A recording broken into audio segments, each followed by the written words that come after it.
Bonsoir à tous et bienvenue sur Radio Pays. Nous sommes donc à l'aéroport Félix Éboué où il y a 81 personnels soignants qui viennent en renfort en Guyane. Nous sommes avec la directrice de l'ARS, Madame Clara Debord. Bonsoir. Bonsoir à tous. Alors merci d'être en direct avec nous. 81 personnes qui arrivent aujourd'hui. On en avait beaucoup besoin de ces personnes. Oui, on n'a jamais eu autant de personnes qui arrivent en même temps. Alors on a des réservistes depuis 18 mois qui viennent nous aider très régulièrement. Des personnes non réservistes qui viennent aussi. Mais là vraiment, on a vraiment fait un appel à l'aide qui a été entendu. La situation de la Guyane est très inquiétante. Elle inquiète nos compatriotes en métropole et on est vraiment très soulagés et très heureux de voir cet élan de solidarité pour la Guyane et tous ces professionnels qui, pour certains, connaissent déjà la Guyane ou sont déjà venus. On a même une ancienne cayennaise qui est de retour au pays. Et puis des personnes qui n'ont jamais vu la Guyane et qui veulent venir nous aider, qui veulent venir apporter leur temps, leur énergie, leur expérience aussi. Et on est très heureux vraiment de les accueillir. Alors ces personnes sont un peu éparpillées, Saint-Laurent, Kourou, Cayenne. Comment vous avez fait pour justement éparpiller ces personnes? Alors là, ce sont les directeurs des ressources humaines des hôpitaux, pilotés par la directrice des ressources humaines du centre hospitalier de l'Ouest guyanais, qui, en fonction des augmentations capacitaires de chaque établissement, affectent les personnels. Il y a des personnels qui vont aller en réanimation parce qu'ils sont compétents en réanimation, d'autres qui vont aller aider les services d'hospitalisation. Merci aux Guyanais qui vont les accueillir parce qu'on sait que c'est aussi du travail pour les soignants de nos hôpitaux que d'accueillir des nouveaux. C'est toujours beaucoup de travail. Les gens viennent pour une courte durée parce qu'ils ont aussi une vie, un travail, une famille loin d'ici. Donc ça va demander des efforts à tout le monde, des efforts d'adaptation, mais on sait que c'est aussi de très belles expériences, des rencontres, des découvertes aussi. C'est aussi l'occasion de montrer tout ce que notre territoire sait faire, parce que vraiment au niveau des soins de réanimation, par exemple, on est vraiment au top niveau. On n'a pas assez de personnes pour avoir une telle vague épidémique, une vague absolument inédite. On n'a jamais eu autant de patients en réanimation et malheureusement on n'est pas encore en phase de redescente. Donc on craint que ça n'augmente et qu'on ait encore dans les jours à venir de nombreux patients graves qui arrivent, qui n'arrivent plus à respirer. Il faut absolument les soigner.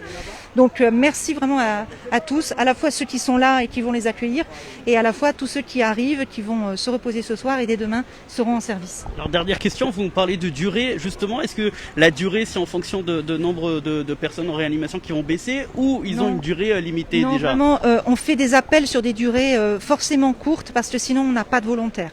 Donc il faut qu'on puisse trouver le meilleur arrangement entre bien sûr les besoins des hôpitaux qui sont des besoins de long terme, parce que la vague elle monte et on sait qu'elle va mettre du temps à redescendre et on n'est pas encore en train de redescendre.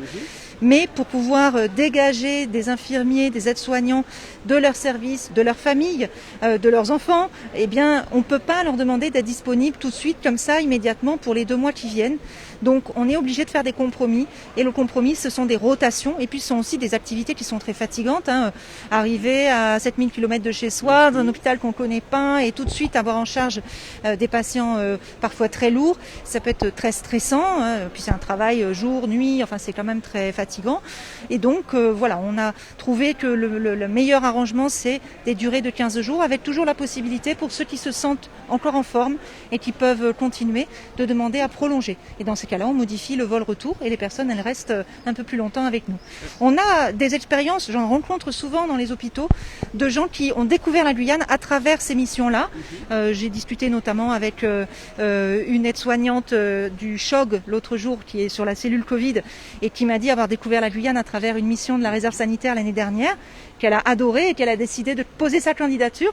Donc parfois, une mission courte débouche sur des missions plus longues avec des gens qui tombent amoureux du pays et on est content qu'ils tombent comme nous amoureux du pays. Et on a besoin d'aide en ce moment. On a besoin d'aide. Donc on va faire très attention pour pas avoir besoin d'eux et on va mettre nos masques et tout ça.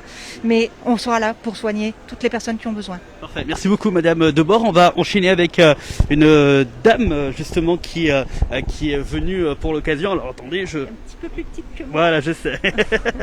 Karel, elle s'appelle. Voilà, de toute façon je vais lui demander de se présenter, vous inquiétez pas. Tac, ok. Attention, 3, 2, 1, présentez-vous s'il vous plaît. Bonjour, je suis Karel Fourcade, je suis réserviste sanitaire de Santé publique France. Je suis la référente d'un groupe de 30 personnes. Oui. Nous en avons 16 sur... Non, 40 personnes, excusez-moi. 20 sur Cayenne et 20 sur Saint-Laurent. D'accord. Alors, Je suis pas dans le champ. oui, c'est bon, c'est bon. Du coup, donc voilà, vous êtes chef d'équipe. Comment ça se passe et comment ça s'est passé, le vol, l'arrivée, tout cela? En fait, le vol s'est très bien passé. En étant prise en charge par Santé publique France, c'est quand même très très bien organisé. Hein, et tout est organisé en amont. Donc c'est juste, moi, une histoire de logistique sur le territoire guyanais, tout simplement.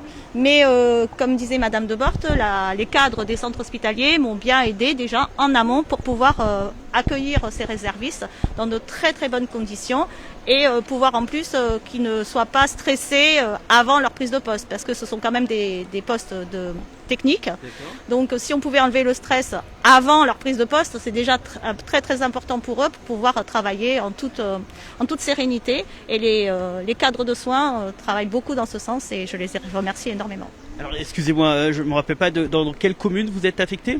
Alors il y a Cayenne et Saint-Laurent. Cayenne et Saint-Laurent. Combien de personnes vont aller à Cayenne et combien de personnes vont aller à Saint-Laurent? 20 et 20. 20 et 20, c'est équilibré. Même à Kourou, c'est le même. Nous ne sommes pas à Kourou. D'accord, Nous ok. sommes juste mobilisés sur Ok, Cayenne d'accord. et sur le Chog. Ok, parfait. Donc du coup, est-ce que vous appréhendez déjà comment cette venue en Guyane? Vous le savez qu'en ce moment, il y a beaucoup de cas, beaucoup de personnes en réanimation. Vous venez dans un état d'esprit comment? En fait, c'est un petit peu notre métier. Hein. Nous sommes réservistes sanitaires. Ça fait 18 mois que nous sommes mobilisés sur plusieurs territoires de la France, de la métropole, dom-tom, enfin sur tous les territoires français. Et c'est vrai que nous avons l'habitude d'intervenir et d'être aussi efficaces immédiatement, puisque nous arrivons avec les compétences de chacun et de chacune. Et du coup, on s'adapte très très bien. Et puis on remercie beaucoup les autochtones qui sont sur place, qui nous permettent de nous adapter aussi bien et aussi agréablement. D'accord. Donc vous êtes vraiment focalisé sur le fait de voir voyager à n'importe quel moment pour aller aider d'autres départements, notamment aujourd'hui en Guyane? C'est ça. Ça peut être un département aussi sur la métropole même. Hein. On a pu être mobilisé pour Nice, pour Cannes. Voilà, je veux dire, c'est pas que les dom-tom, c'est pas que les tom, c'est aussi tous les départements de la France. Parfait. Ok, bon ben voilà, merci beaucoup. Je vous remercie. Il n'y a pas de souci. Donc voilà, vous l'avez vu, vous l'avez entendu, pas mal de personnes, donc 81 personnes, ils sont un peu éparpillés partout. Et ceux qui sont déjà partis, notamment à l'ouest, vous les voyez ici. Donc voilà, les 81 personnes qui sont arrivées pour pouvoir venir en renfort pour tout simplement aider les soignants. Merci beaucoup, on se retrouve très très vite sur Radio Pays.